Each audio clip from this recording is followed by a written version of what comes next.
So hello guys, what's up and welcome back to my YouTube channel. It's me, your girl barrister Neze, and this is Nezeville. Happy New Year, my beautiful people. Look at us in 2026. Am I glad to have you here? I want to start this video. This is the first video I'm shooting this year. I want to start this video by saying a Happy New Year to you. So appreciate you guys for sticking around throughout 2025 or joining us in 2025. I'm very hopeful that this year is going to be a beautiful year, not just on this channel, but for all of us respectively, individually.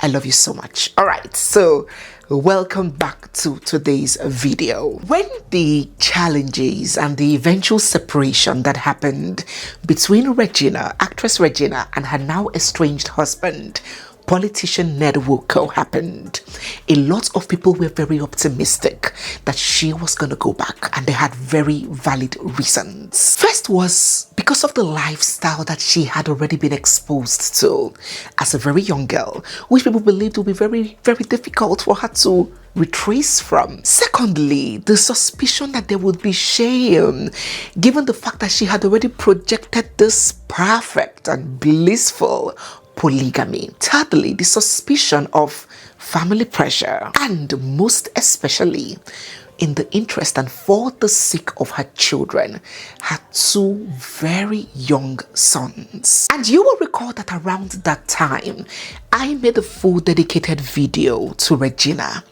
advising her that she should be very careful what she comes out to admit. Remember that she had posted, "Oh, fine, I did drugs. Yes, I did drugs." And I was like, "Hey, Mrs. or which one now? You better be very careful what you put out there, what you admit. Get a legal team that will guide you. You cannot be admitting doing drugs on the internet. Remember, there is something at stake, something very valuable. You have two young children that you will want to be involved in their lives sooner or later. When fled tempers are calm, and when your eyes clear, there are children in that marriage that you would want to foster a relationship with. So be careful not to discredit yourself." And I recall some people took to the comment section to say, it doesn't matter. Ned Nwoko must have had evidence already. Even if she admits or not, the evidence is already there. And I'm like, hey, in law, there is a saying that he who alleges must prove. Give him the burden of proof. Do not make it easier. Do not sharpen his case by an admission. Let him bear the onus of proving what he's alleging. Even if there is a medical report, let it be thrown to court. Let it be challenged. Let it be disproved. But do not make it easy. If you remember when I made that video, what is happening now had not begun happening. But I already knew that it was going to happen, because I have seen the pattern play out one too many times. I have seen it play out during practice as a lawyer. I have seen it play out during my experience as a banker. I have seen it play out from people around me, from the experiences of other people on social media. I have seen that same pattern play out. And believe me when I tell you that patterns very seldomly change.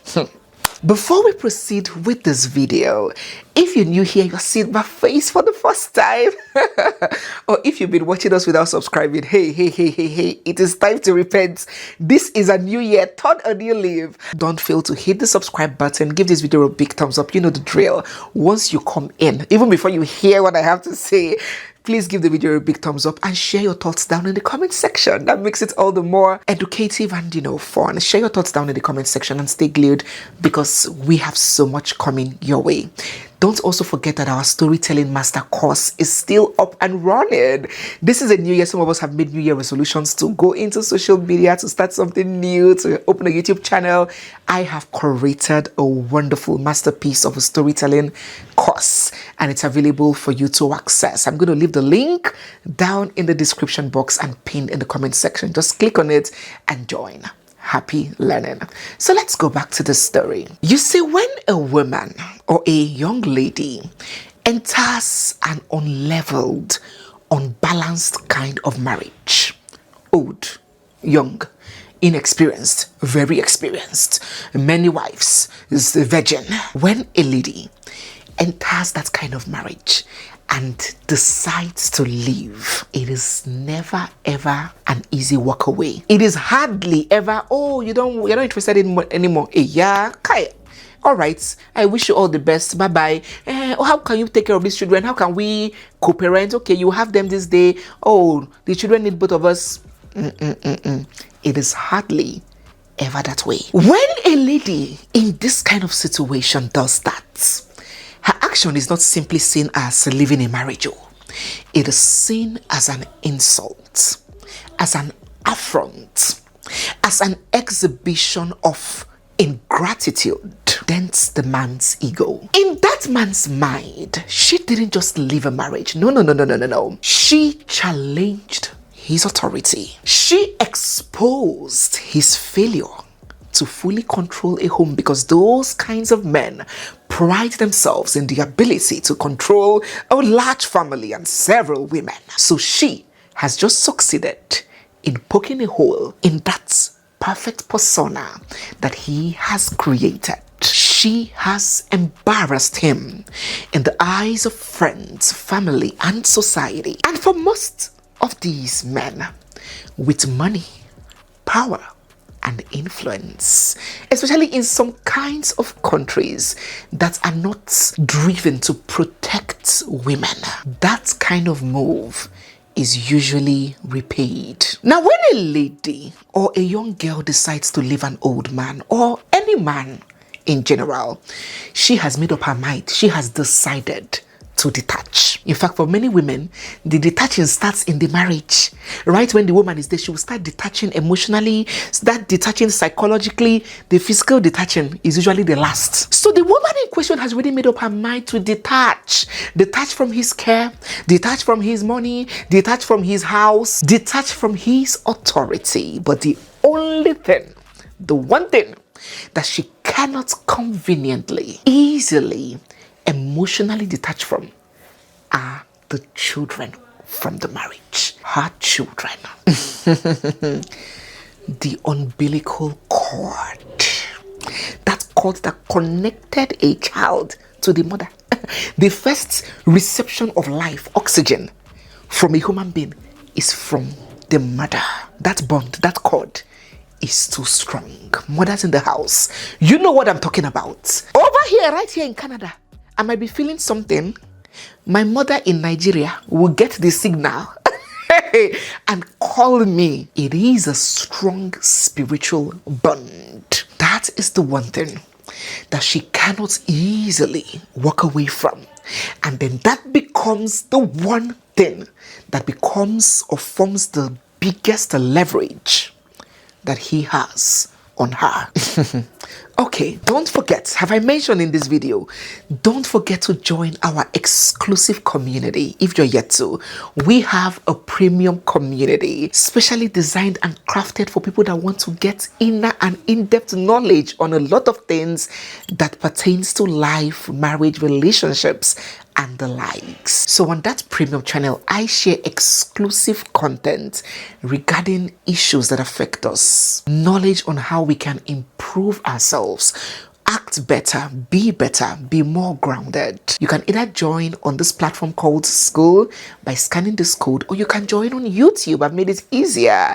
For those that don't want to go outside YouTube, you can click on the join channel membership down there and you can have access to all our contents. So once again, let's go on. So yes, that is the one leverage that the man has, that this woman that has decided to sever herself from him cannot easily sever from. And these patterns, they have been so repetitive, it's almost like a broken record. We saw the same thing play out with politician FFK and his ex-wife Precious Chikwendo. The same kind of marriage, serial marrier with several wives and a young beautiful girl. So what do they do? What is the pattern when these young girls decide that they do not want to stay in the marriage anymore? First, they block access completely, or they make visitation humiliating. Secondly, they weaponize custody through influence. Thirdly, they employed the tactic of character assassination to isolate the woman from her kids. So it's either they attack her virtue, she's a promiscuous woman, she brings men around, she sleeps with men. We saw it with Pastor Chris and his former wife Besem. Or they say you are a drug dealer, or they say you are a criminal or a witch. We have been seeing these things. It's not new. Another thing that they do is to criminalize her exit. Just like FFK, this same FFK that is now an ambassador in our country, accused his young wife of attempted murder, filed a petition with the police, and she was charged and docked for attempted murder. This lady attempted killing him. And then there's another tactic which is commonly employed. They replace her role immediately in a bid to erase her. Remember how FFK was replacing Precious with different light-skinned Igbo women, providing a new mommy figure to override the real mommy. And the truth, the bosom truth is that all of these things are done not from a place of love for the children, not from a point of in the best interest of the children. No, simply as a form of punishment. Punishment for the woman who dared to leave. Because the truth is that if these men are honestly, genuinely thinking about those children, they would know that those children need their mothers. They would know that those children miss their mothers. They would know that that kind of battle and isolation from their birth mothers can create long-term damaging effects on the children, from fear to low self-esteem, lack of confidence, anxiety, confusion, anger, distorted ideas, fear. The list is endless. So the effect of doing that is even more detrimental to the children. And so it begs the question, is their well-being truly the agenda, or is it purely fueled by retribution? Because they know at the back of their minds that no one can love and care for a child, save for a few exceptions. There are always exceptions in life. Save for a few exceptions, they know that no one can honestly, deeply, and genuinely love those children as much as the children's mothers. Even a mad woman that is naked, eating from dustbin, has lost her senses. Go near her child, then you will see the maternal instincts kick in. Go near mad woman. Well, we're talking about human being. Go near okuko, chicken, fowl. Go near chicken child and see what that chicken will do to you. Or a bear, or any animal. Go near their child, animal, and you will see the other side of that animal you didn't know existed. So they know the impact that that child's mother has in that child's life, but they would rather jeopardize it for their ego. So when Regina left, we immediately started seeing pictures of the other wife, Lila, cuddling her children, playing with her children, taking up the role. And we saw these videos of Ned, Lila, and all the children on some kind of family date. And Lila was, playing Mama Bear to Regina's children. And people on the internet were like, whoa. But to be fair on Lila, this was the same thing that happened when Lila too left. Regina too started posting, started posing with Lila's children and releasing pictures on social media, knowing that the mother has left. You see the kind of confusion that these kinds of things, oh my God. Polygamy. I pour you spit. I pour you spit. Pour. In my other life, God, if the only polygamy remain, please make me a bucket. Make me a metal bucket. Make people use me, fetch water. I'll be happier that way. My God. Thank you very much for allowing us into your home. Thank you very much, sir. Thank you very much. Kabisi, you have many wives. You have many children. How many wives do you have? I have 3 Oloris. Wives, 3 Oloris. To you, I have 3 wives. 3 wives, yes. To me, I have 1 wife. Okay. I'll explain that to you. Please. I have accepted Christ. Okay? The 3 of them have also accepted Christ into their lives. So how are they one person? Very good. Jesus Christ is in me, and Jesus Christ is the person living my life for me.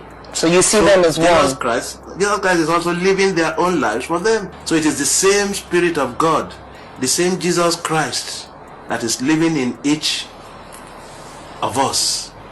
So how can Jesus Christ now rise against himself? So Lila very sharply filled in Regina's shoes and started flaunting Regina's children as per, took over with Ned arm in arm. And Regina took to social media to weep, to express her frustrations. And she said this. So she first started by sharing this message, this conversation she had with her children's nanny. It said, the nanny said to her, "Mama, good afternoon. I'm sorry to announce to you that I'm no longer working with Oga. I really tried to cope, but Oga is putting the frustrations on what's happening on us. Since you left, the house is never the same again. I'm sorry I couldn't stay back to take care of Moon. I'm really sorry, ma." Regina responded, "Oh no, Ruth. This just broke my heart." The Ruth responded, "I know, and I'm really sorry, ma. Oga asked me to go." "It's fine, Ruth. Send me your details."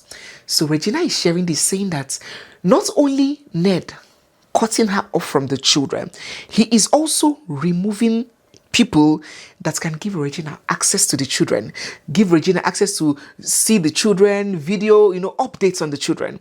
So she is saying, this nanny is saying that the Oga has asked her to leave, has sacked her. She shared this video of herself on a video call with her children when she just got back from the UK, and she was showing the children all she got for them from the UK and all of that. And we could hear the children from the background saying, "Mommy, come back. Mommy, where are you?"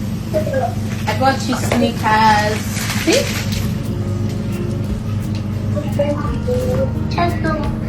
I come back. Can I come back? I'll come soon. I'm so happy to see you.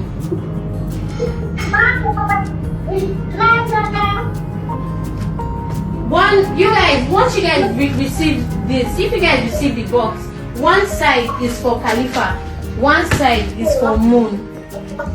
So we already arranged it. Mama! Good evening, Mama. Evening. How are you doing? You shower. Fine, thank you, Ma. How are you doing, Mama? Mama, you look so beautiful. I love your hair. Thank you. She took to her Instagram page to pen this. "People may believe that I am happy, but no mother can be at peace while separated from her children. I chose not to allow that pain to define or imprison me, which is why it took time for me to walk away. The repeated public exposure of my children reflects a troubling and deliberate pursuit of negative attention by their father. It is implausible that a public figure, particularly one with legislative experience, will be unaware that posting our children publicly in this time will inevitably attract media scrutiny." So she was completely pissed off at the other woman flaunting her children online. She went further. "These actions make it reasonable to question whether his behavior is motivated by public engagement rather than responsibility. I decided to stay off the matter to avoid causing more nuisance on this media space. But clearly, this man keeps acting like a baby, meaning it's now safe to call this one-term senator a content creator one." The last time I spoke to my kids was mid-November. Ned dismissed all my nannies, pressured them into making false statements accusing me of violence and alcohol abuse in front of the children, and has since filed for full custody despite already having the children in his care. I am left to wonder whether I am truly such a threat that I am being challenged so aggressively. I may be young, but I am such a mom. I enjoy being a mom and I miss being a mom. It's so crazy. If their father thinks I won't come for my children, I will definitely see my kids soon. Well, it didn't end there. Trust Senator Ned to respond and to respond swiftly. In his response, he said, "Take the window of quietude for therapy." The recent posts by Regina present a version of events that is both misleading and inconsistent with long-established family practice. Publicly sharing moments involving the children has never been new, unusual, or controversial within the family. It has always been a shared tradition, and the same individual now objecting has repeatedly and voluntarily posted not only her own children, but also the children of other wives over the years, regardless of circumstances, without any objection, hesitation, or concern for privacy. Hell, wahala. Now going to her allegation of being denied access to her children, he said, "Equally misleading is the suggestion that she has been prevented from being present in the children's lives. Her prolonged absence has been by choice, not force. The children have not been taken or hidden from her. Rather, they have been safeguarded in an environment that prioritizes routine, care, and emotional balance. Outside of brief staged domestic moments, she has largely prioritized social engagements and nightlife over stability and consistent presence." So he is alleging that all of those mommy moments that Regina comes to share, pictures and videos, that all of them are wash. That what has been of primary concern to Regina throughout the duration of the marriage was nightlife, farabanco, that being a mother has never been her interest. That's what he's saying. The portrayal of herself as being aggressively pushed out also ignores the genuine concern that has been raised repeatedly about her well-being. Encouragement to seek rehabilitation is not punishment, nor is it cruelty. Children deserve a parent who is emotionally present, mentally sound, and sober most of the time. This is not an unreasonable expectation. It is the minimum standard of care that any parent owes their children. Now he brings up a court decision, and in fact, people at this point were like, "Wow! So the Nigerian court, when was this filed? Within this 1 month of challenge, you have already gotten a court declaration, a judgment in your favor. Wow, the Nigerian judicial system works fast though." Now look at what he said about the court judgments being in his favor. He said, "It is important to note that the court has already addressed these issues. The ruling was resolved in favor of Senator Ned Nwoko before God, with clear directions that Regina Daniels must undergo drug rehabilitation and must be assessed by the Abuja Social Welfare Department before access can be restored to Muni and Khalifa, the children of the marriage." He went ahead to say a lot of other things. And looking at his statement, it didn't look so bad, really. If we look at it from the surface value of it, it looked like, he was making some valid points. The children deserve a stable mother, this, that's, yes, that is a great. But some people raised some concerns. They were like, a few weeks ago, not too long ago, not too distant of a time ago, these children were with their mother.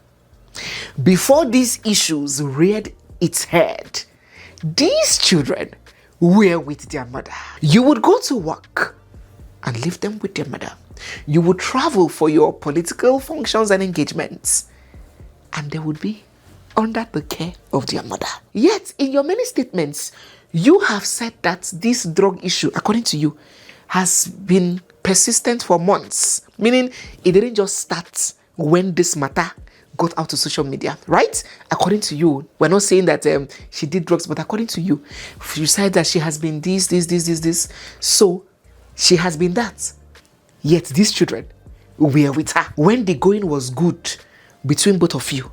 Despite all of these impairments being alleged, she wasn't deemed so dangerous, so impaired, so unfit and unstable to be with the children then. So what changed? Why has she suddenly become such a big risk to the children? Is her capacity to function as a mother being linked to her willingness to remain a wife? What is it? What has changed now after the fights? That she's no longer, for her to go near the children, for her to have access, for her to have custody, she needs to do this, she needs to do that. Why not before? What a food for thought. Let us bear those thoughts down in the comment section. What are your thoughts? Do you genuinely and honestly believe that the senator is acting in the best interest of the children? He wants to keep them safe from such a drug addict, a junkie of a murder. They are not safe with her. Do you think that he's just acting to protect the children, or do you think that this is a tactic being employed to punish her audacity to leave him? Let us get your thoughts down in the comment section. So guys, yes, we have come to the end of today's video. If you're new here, you are seeing my face for the first time, or if you've been watching without subscribing, don't forget to hit the subscribe button. Give this video a big thumbs up. Drop your thoughts down in the comment section. Join our amazing storytelling masterclass or our community, whichever one interests you, and stay glued, for we have so much more coming your way. It's me, your girl barrister Neze, and this is Nezeville. I'll see you guys in my next one. For now, bye.